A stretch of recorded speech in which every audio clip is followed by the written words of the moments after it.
is een echte Limburgse fly. Die zijn via de vliegbasis in Eindhoven hier toegekomen.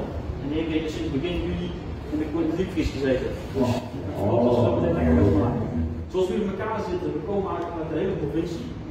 Jo heeft een mooie kaart gemaakt. Dat zie je ook waar je vandaan komt. Dus je ziet een mooie doorkijk van zuid naar noord. Van Esden tot de Mokerij, zoals we dat mooi zeggen in Limburg.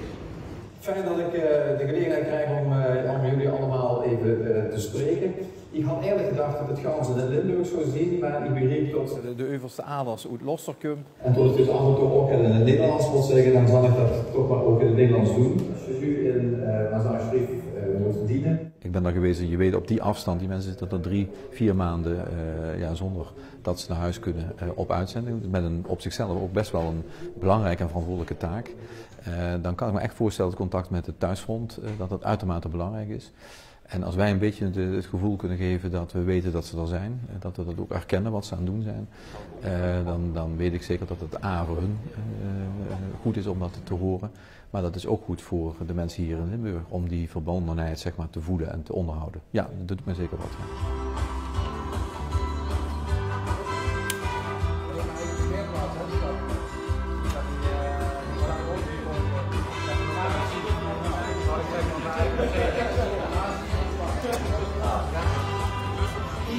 Ja. Na 2 maanden geen fly hebben gegeten, smaakte het echt goed.